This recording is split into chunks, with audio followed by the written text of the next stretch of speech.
آپ لوگوں نے ڈسکور کیا، آپ پولیس کا کام ہے، انہوں نے انویسٹیگیٹ کیا، وہ یہاں تک پہنچے، لیکن اس کے پس منظر میں بھی کوئی ایسی حقیقت ہے جو کہ ہمیں نہیں پتا؟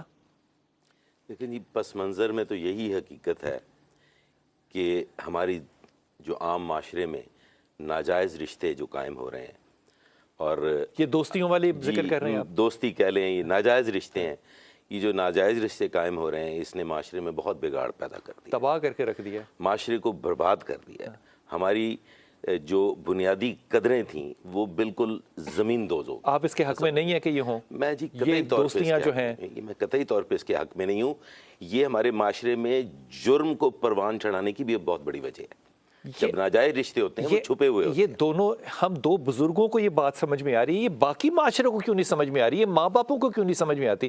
یہ میری بیٹی کا دوست ہے، یہ میرے بیٹے کی دوست ہے، مطلب یہ جملے ہمارے معاشرے میں کامن ہو گئے ہیں۔ بابر، آپ کی بات بالکل درست ہے، لیکن ہمیں تو سمجھ آ گئی تھی بڑی ارلی ایج میں کہ ناجائز رشتے کیا ہوتے ہیں اور معاشرے کو ہم نے کس طریقے سے لے کے چلنا۔ اس خاتون نے یہ پلان کب سے شروع کیا ہوا تھا؟ دیکھیں جی، یہ پلاننگ شروع ہو جاتی ہے شادی پہ، اپنی شادی پہ؟ جی، جو اس کی شادی ہے اس شادی کے پیچھے اس کے ماں باپ کا ہاتھ تھا کہ اس بابے سے شادی کی جائے۔ 65 ایئرز اولڈ، تب یہ 60 سال کا تھا، 60 سال کا ہوگا، 59 کا تھا، اور یہ لڑکی 16 سال کی تھی۔ او شاباش ہے۔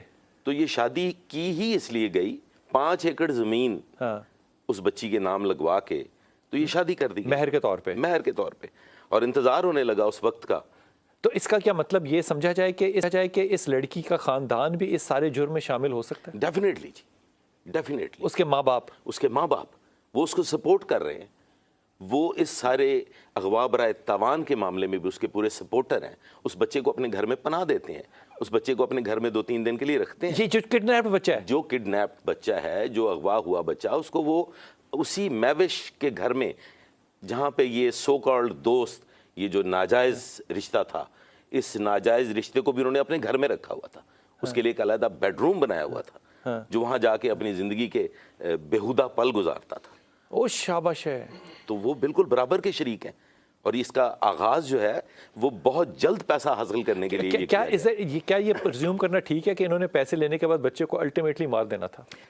دیکھیں، شاید یہ بچے کو الٹیمیٹلی مار دیتے، لیکن ایسا ممکن نہیں تھا ایسی صورت میں کہ جب یہ سب لوگ اوپن ہو چکے تھے۔ وہ ایسا تب ہوتا ہے کہ کوئی بندہ پہچانا جائے اور وہ اپنی پہچان چھپانے کے لیے ایسی گھنونی حرکت کر دیتا ہے۔ یہ بچہ انہوں نے بیچ دینا تھا، آگے بیچ دینا تھا؟ جی، یہ بچہ انہوں نے سندھ لے جا کے بیچ دینا تھا، تاوان کی رقم بھی وصول کر لینی تھی، اور اس بچے نے واپس نہیں جانا تھا۔ اچھا، یہ میرا پرزمپشن ٹھیک ہے کہ یہ جب اپنے اس دوست کے ساتھ چلی جاتی پاکستان چھوڑ کے یا کچھ بھی ہو جاتا تو یہ اپنے بچے بھی پیچھے چھوڑ جاتی؟ ڈیفینیٹلی جی، مجھے نہیں لگتا کہ اس کے اندر ماں کا کوئی جذبہ، انسان کا جذبہ بھی نہیں ہے، ماں کا انسانیت کا جذبہ موجود نہیں۔ ماں تو، اور پھر جس رشتے میں یہ گئی تھی نانی، وہ کتنا متبرک رشتہ ہے، کتنا متبرک، کتنا مقدس رشتہ ہے۔ کتنے ایک دفعہ آپ کے سامنے سے ایسا کیس آیا کہ ماں باپ اپنی 16 سال کی بیٹی کو ایک 60 سال کے آدمی کے ساتھ پلانٹ کریں، پھر 6-7 سال انتظار کریں، پھر اس کو کیش کریں؟ یہ بڑا لمبا عرصہ ہے ایک کرمنل ایکٹ کرنے کے لیے۔ دیکھیں، جو لالچ ہے، جو وہ حاصل کرنا چاہتے ہیں، تو وہ تو انہوں نے آغاز سے حاصل کرنا شروع کر دیا۔ ایک بالکل نکارہ سے لوگ جو یہ رکشہ وکشہ چلانے والے، وہ 5 ایکڑ زمین کے مالک بن جاتے ہیں اپنی بیٹی دے کے، اور پھر فائنلی وہ جو ان 7 سالوں میں جو انہوں نے لوٹا ہے، جس طریقے سے اس 65 سالہ بوڑھے کو انہوں نے بیوقوف بنا کے، اس کو مختلف نوجوانی کے خواب دکھا کے، تو یہ اسے لوٹتے رہے۔ یہ میڈیکیشنز بھی کرتی تھی اس کی، اللہ، اس کی والدہ جو تھی وہ اس کے لیے بڑے کشتے وشتے بنا کے بھجوایا کرتی۔ تو یہ بڑا گھنونا کھیل کھیلا گیا ہے۔ یہ عام عطا کی زندگی کا پہلی بیوی بھی یہیں پر تھی؟ جی، اس کو فالج ہو گیا تھا، اس کو فالج تھا، وہ شادی کرنا چاہتا تھا، اور اس میں کوئی برائی نہیں ہے کہ آپ شادی مطلب کرنے میں کیا برائی ہے؟ بالکل ایک اسلامی اصول کے مطابق بالکل ہونی چاہیے، لیکن یہ بالکل ایک بےجوڑ رشتہ ہے جس کا انجام میں نے تو کم از کم اپنی اس پریکٹیکل لائف میں یہی دیکھا ہے کہ یہ میں کیا ازیوم کروں کہ یہ اس نے شادی کی، اور یہ جو لڑکا تھا اس کا دوست، مبینہ طور پہ یہ دوست بھی اس کا شروع سے ہی تھا؟ یہ دوست اس کے بھائی کا دوست ہے۔ یا میرے مولا، یہ خاتون جو ہے، اس کا جو بھائی ہے جاوید، یہ اس کا دوست ہے۔ یہ یہ حرام جو میں الفاظ نہیں بولنا چاہتا، یہ جو بیہودہ رشتہ ہے، یہ جو غلیظ رشتہ ہے، یہ جو حرام کی جو یہ ساری صورتحال بن رہی ہے، یہ اس بھائی کی دوستی کے نتیجے میں ہے کہ یہ گھر میں آتا ہے۔ اس کا مطلب بھائی کو بھی پتہ ہے، بھائی کے دوست کو بھی شامل بھائی کیا، غریب اس کے ایک ساتھ ہمارے رومانس معاشرے چل کی رہا بہت ہے۔ بڑی برائی ہے جی، میں اس کو نشاندہی کرنا چاہتا ہوں کہ جو لوگ معاشرے میں ایک مڈل سے نیچے کلاس جا رہی ہے، وہ اپنے گھر میں اگر کوئی مٹھائی لے کے آ جائے، کوئی فروٹ لے کے آ جائے، یا کچھ بہتر حالات ہوں اس شخص کے، تو وہ وی آئی پی بن جاتا ہے۔ پھر گھر کی خواتین جو ہیں وہ اس کو بڑے عزت اور احترام سے اپنے ڈرائنگ روم اور ڈرائنگ روم سے بیڈ روم میں منتقل کر دیتی ہیں، کیونکہ اس کے پاس پیسے ہیں۔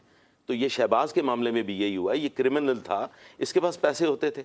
جاوید دوست تھا، جاوید کی وجہ سے یہ گھر میں آتا تھا، کچھ چیزیں، کچھ تحائف، گھر کے کچھ اور لوازمات جو ضروریات زندگی ہوتے ہیں وہ یہ ان کو دیتا تھا۔ اور یہ بابر اعوان، خدا کی قسم میری آواز بند ہو گئی اور میرا انگوٹھا کانپ رہا تھا جب یہ آپ سنا رہے تھے بات، کہ یہ معاشرہ اس طرف جا چکا ہوا ہے۔ جی جا چکا ہے، بلکہ ہم اب واپسی کے راستے نہیں رہے ہمارے پاس۔ ہمارے پاس ایسا بہت سارا ماحول پیدا ہو چکا ہے، ایسے حالات پیدا ہو چکے ہیں کہ کرائم کو، اس قسم کے جرم کو، اس قسم کی حرام کارروائیوں کو سپورٹ کیا جانے لگا۔ کتنا عرصہ ہوگا آپ کو سی آئی اے میں؟ مجھے سی آئی اے میں تو جی یہ میری 3rd ٹائم ہے، بہت ارلی میں بھی میں سی آئی اے میں رہا ہوں۔ ابھی مجھے ٹوٹل کتنی جاب ہے آپ کی؟ میری سی آئی اے کی کل ملا جلا کے کچھ 7 ایئرس، 7 سال۔ اس سے پہلے آپ؟ میں مختلف پولیس اسٹیشنز میں ایس ایچ او رہا ہوں، انچارج انویسٹیگیشن۔ 20-25 سال کا تجربہ ہے جی الحمدللہ، میرے پاس بڑا پولیس کے معاملے میں بہت وسیع تجربہ۔ میں یہ بات نا ہاتھ جوڑ کے نا تمام مہمانوں کی اجازت کے بغیر یہ بات ہاتھ جوڑ کے کہہ رہا ہوں کہ یہ بابر اعوان جو انچارج سی آئی اے اس وقت آپ سے بات کر رہے ہیں نا، یہ بات کہتے ہوئے خدا کی قسم مجھے لگتا ہے کہ شرم سے ہمیں مر کیوں نہیں جانا چاہیے۔ لیکن انشاءاللہ تعالیٰ نہ ہمیں شرم، میں انشاءاللہ بھی نا طنزاً استعمال کر رہا ہوں، نہ ہمیں شرم آنی ہے، نہ ہم نے مرنا ہے۔ جب یہ کہا جاتا ہے نا کسی کو، تو کہا جاتا ہے کہ آپ پچھلی نسل ہیں، آپ فلانا ہیں، اب دنیا چینج ہو گئی ہے، اب موبائل آ گیا ہے، اب یہ کرنا ہے۔ یہ دونوں باتیں کتنی اہم ہیں کہ یہ جو دوستیوں کے رشتے ہیں یہ بے شرم رشتے ہیں۔ لیکن بہرحال میں کہوں گا تو آپ کو برا لگے گا، گھر میں کوئی مالدار آ جائے اور کوئی چیز لے کر آ جائے تو میں جملے کو کس طرح سے نرم کر کے کہوں کہ ہم اپنے سارے محرم رشتوں کو ان کے آگے مہمان نوازی کے دائرے میں لا کر سامنے رکھ دیتے ہیں، جیسے کہ پھل فروٹ یا چائے ہم نے کسی کو پیش کرنی ہے، اور پھر رشتوں کے وہاں سے جو ناجائز تعلقات پیش آتے ہیں اس کا نتیجہ یہ نکلتا ہے کہ نکاح میں بیوی ہو، اپنے اس کے 2 بچے ہوں، نانی وہ ہو، اور کرے وہ کڈنیپ، اور کروائے وہ کڈنیپ کس سے؟ بھائی کے دوست سے۔